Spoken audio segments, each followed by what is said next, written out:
নমস্কাৰ বন্ধু বান্ধৱীসকল, পুনৰবাৰ আন এটা ভিডিঅ'লৈ আপোনালোক সকলোকে স্বাগতম জনালোঁ। চ' আহি গ'ল আমাৰ গ্ৰেড 3 যিটো আমাৰ এক্সাম গ্ৰেজুৱেট লেভেলৰ তাৰে এডমিট কাৰ্ড এতিয়া আহি গ'ল। চ' আপোনালোকে ডাউনলোড কৰি ল'ব পাৰে। ডাউনলোড কেনেকৈ কৰিব লাগে মই এই ভিডিঅ'টোত সম্পূৰ্ণকৈ আপোনালোকক বুজাই দিম।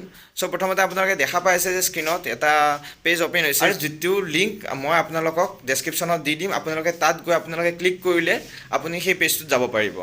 চ' প্ৰথমতে আপোনালোকে সেই পেজটোত যেতিয়া আপুনি ক্লিক কৰিব আপোনালোকৰ এনেদৰে লোডিং এটা অপশ্যন আহিব। তাৰপিছত আপোনালোকৰ যিটো ছেভাৰ ৱেবছাইট, আপোনালোকে ছেভাৰ ৱেবছাইটত এনেকৈ যাই পাব। তাৰপিছত তাত আপোনালোকে গৈ ছেভাৰ ৱেবছাইটত আপোনালোকৰ এটা অপশ্যন আহিব, যিটো আপোনালোকৰ তাত লিখা থাকিব যে এপ্লিকেশ্যন নম্বৰ আৰু আপোনালোকৰ পাছৱাৰ্ড। আৰু যদি আপোনালোকৰ এপ্লিকেশ্যন নাইবা নম্বৰ নাইবা পাছৱাৰ্ড আপোনালোকে পাহৰি গৈছে, তেতিয়াহ'লে আপোনালোকে টেনশ্যন ল'ব নালাগে।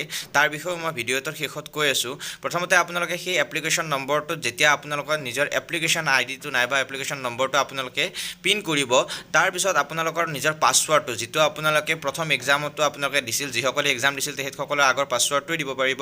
আৰু যিসকলে এপ্লাই কৰাৰ সময়ত এটা পাছৱাৰ্ড আপোনালোকে লগ ইন কৰিছিল, সেই পাছৱাৰ্ডটো আপোনালোকে ইয়াত দিব লাগিব। আৰু পাছৱাৰ্ডটো দিয়াৰ লগে লগে আপোনাৰ এটা পেজ অ'পেন হ'ব, যিটোত আপোনালোকৰ এডমিট কাৰ্ডটো আপোনালোকে পাই যাব, য'ত আপোনালোকৰ চেণ্টাৰ নেম, আপোনালোকৰ কিমান মাৰ্কৰ এক্সাম হ'ব, লগতে আপোনালোকৰ কি এডমিট আইডি নম্বৰ নাইবা ৰোল নম্বৰ, আপোনাৰ ছিগনেচাৰ, আপোনালোকৰ কি কি ডিটেইলছ আপোনালোকক ইম্পৰ্টেঞ্চ হয়, সকলো আপোনালোকৰ ষ্ট্ৰাকচাৰ ইয়াত দিয়া থাকে। চ' আজিলৈ ইমানেই।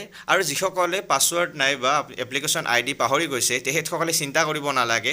তেখেতসকলৰ বাবে এটা নেক্সট ভিডিঅ'ত মই সম্পূৰ্ণভাৱে কমপ্লিটলি বুজাই দিম। চ' আজিলৈ ইমানেই। যদি ভিডিঅ'টো ভাল লাগে তেতিয়াহ'লে এটা লাইক আৰু এটা ছাবস্ক্ৰাইব কৰি দিব। ধন্যবাদ।